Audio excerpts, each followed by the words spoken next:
नमस्कार. आपण आता बघत आहात 24 लोकव्यासपीठ 24.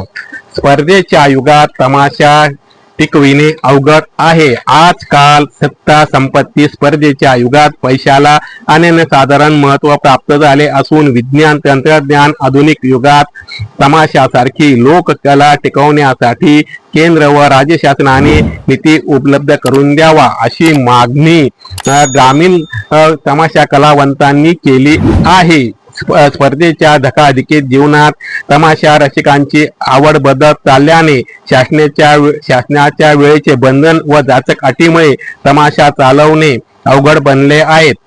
सिनेमागृह, दूरदर्शन, सोशल मीडिया, मोबाईलच्या वापरामुळे तमाशा रसिकही कमी होत असल्याने आता जगायचे कसे असा प्रश्न त्या कलावंत परिवारांच्या मागे उभा आहे. एकच उदरनिर्वाहाचे एकच साधन तमाशा कला असल्याने त्यांच्या मुलाबाळांना कसे पोसावे, आपल्या वाडवडिलांचा वारसा चालवायचा कसा हाही प्रश्न, लोककला टिकवायची कशी हाही प्रश्न उभा आहे.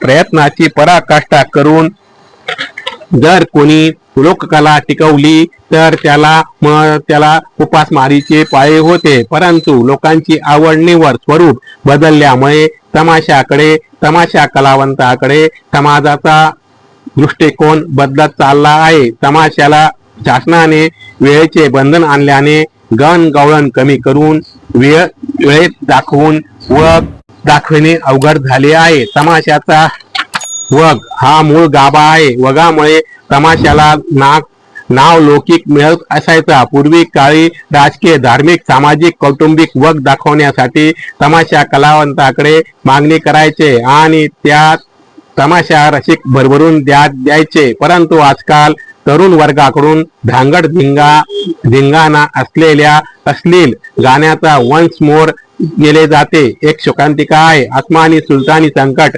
नैसर्गिक आपत्ती तर शासनाकडून कोणतेही सहाय्य अथवा मदत नसल्याने जणू हा शासनाच्या नजरेतून सुटलेला घटक म्हटल्यास वावगे ठरणार नाही. तमाशा कलावंताकडे स्थावर मालमत्ता असल्याने कोणतेही बँक त्यांना कर्ज देत नाही, दारात उभे करत नाही. कारण तमाशा उभा करणाऱ्यांना भांडवल म्हणून कर्ज मिळवण्यासाठी तारण द्यायला काहीच नसते. त्यामुळे सावकारी कर्ज घेऊन भाग भांडवल उभे करावे लागते. मुद्दल सोडून फक्त व्याज फेडण्यासाठीच आजकाल तमाशाशिवाय गत्यंतर नाही. अनोळखी गावाला तमाशाचे बिराड उतरून तमाशा करायचे हे कलावंताच्या तमाशा फडांच्या मालकापुढे मोठे आव्हान असते. तमाशा सादर करताना प्रत्येक गावाचे सहकार्य मिळेलच अशी शाश्वती नसते. काही ठिकाणी तर तमाशा कलावंत समाजगीर, बायका मुलांना त्रास दिला जातो. शेवटी पोटासाठी सर्व सहन करावे लागते. त्याचबरोबर कलावंतांचा पगार, गाड्या, डिझेल, शासकीय परवाने आदी खर्चामुळे तमाशा चालविणे जिकरीचे झाले आहे. आता उपेक्षित घटकाला शासनाने योग्य न्याय देणे गरजेचे बनत चालले आहे अशी खंत लोक कलावंतांनी व्यक्त केली आहे. या सर्व बाबीचा विचार करून शासनाने दुर्लक्षित घटकांना न्याय मिळवून द्यावा व लोककला टिकवण्यासाठी निधी उपलब्ध करून द्या अशी मागणी ग्रामीण भागातील तमाशा फडाच्या मालकाकडून केली जात आहे.